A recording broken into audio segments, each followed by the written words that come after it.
Hi, I am so elated to meet you in the program of 1 Minute Please. What are quinolones? How it acts? What are the drugs that fall under the category of quinolones? What are the beneficial effects? What are the adverse reaction? Let us see. Quinolones are the antibacterials which inhibit DNA gyrase by which it causes bacterial cell death. You are all aware that during the time of cell division, the coiling of DNAs should be separated, or otherwise called, it should be uncoiled. So all the DNAs are coiled. This should be uncoiled with the one help of enzymes that is called DNA gyrase, or otherwise called topoisomerase. These enzymes are very helpful in uncoiling of the DNA. So once uncoiling occurs, these DNAs produce another copy of DNA by acting as a template. Then what happens when cell division occurs, these DNAs are separated. So during the time of cell division, the most important step would be, or committed step would be, the uncoiling of the DNAs of parent cell. These uncoilings are mediated by these DNA gyrase, or otherwise called topoisomerase enzyme. These quinolones specifically inhibit these enzymes, so uncoiling of DNAs won't occur, so cell division won't occur, leading to cell death. Then what are the drugs that fall under the category of quinolones? So we have norfloxacin and ofloxacin and ciprofloxacin and levofloxacin. Norfloxacin belongs to first generation of quinolones. On the other hand, ciprofloxacin and ofloxacin are belonging to second generation of quinolones, and levofloxacin falls under third generation of quinolones. What are the similarities of these quinolones? All these drugs are concentrated in urine. They are so effective against urinary tract infection. Then they have good bioavailability, I mean oral bioavailability, so they are very potent oral drugs.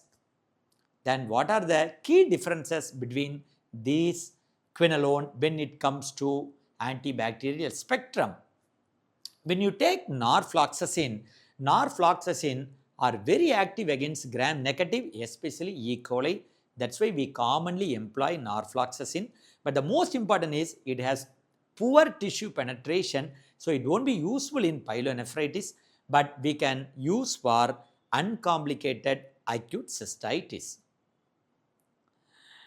If you take ofloxacin, yes, it is also very active against gram-negative bacteria, but in addition to that, it has some coverage against atypical bacteria, including mycoplasma and legionella and chlamydia, and in fact it is active against salmonella. So we can use quinolones in UTI, even prostatitis, and even against enteric bacteria. To some extent, it can act like a respiratory quinolone. But please remember that it is not active against the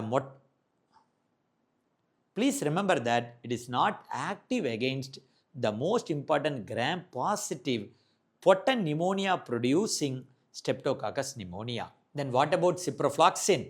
When it comes to gram-positive, ciprofloxacin not much active. When it comes to gram-negative, I could say it has carved out a niche in acting against Pseudomonas. It is the most potent quinolone against Pseudomonas. That's why we used to say it is an anti-Pseudomonal quinolone. Then otherwise, it doesn't have much potency against atypical bacteria.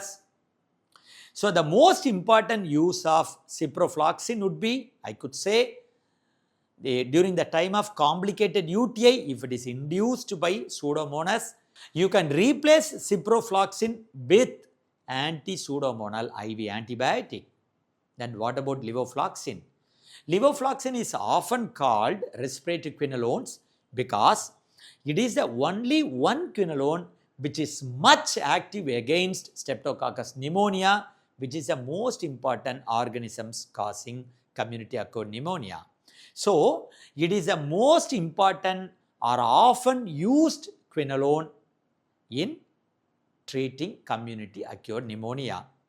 And second one, it is also concentrated in the urine.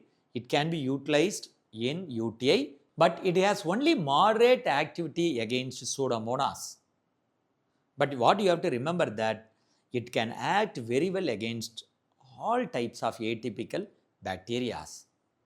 So, what are the side effects?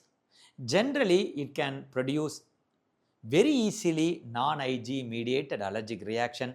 So, anybody can have allergic reaction to quinolones even when they are exposed to very first time. Other adverse reactions include the tendinitis or tendon rupture, because quinolones can inhibit collagen production, by which it may weaken your tendons. And second one, it can promote or it can stimulate matrix metalloproteinases, which can break down your collagen. So because of all these reasons, it may produce the tendon rupture. It may be a very, very rare side effect, but you should be very mindful. It has been stated that it can produce some kind of dysglycemia, because it stimulates, it acts at the pancreas, something like sulfonylureas. It blocks ATP sensitive channel. So there may be some glucose fluctuation. It may produce hypoglycemia, especially moxifloxacin and gatifloxacin. You should be aware of that. And very rarely it can produce QT prolongation. So key takeaways: all the quinolones inhibit your DNA gyrase, resulting in the failure of cell division and leading to cell death.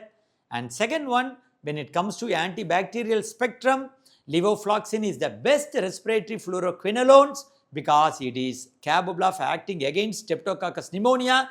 It is very useful in complicated UTI as well, and in fact it can cover even the atypical bacteria. And when it comes to ciprofloxacin, the best quinolone that acts against Pseudomonas. And when it comes to norfloxacin, it belongs to first generation. We can use it for uncomplicated acute cystitis.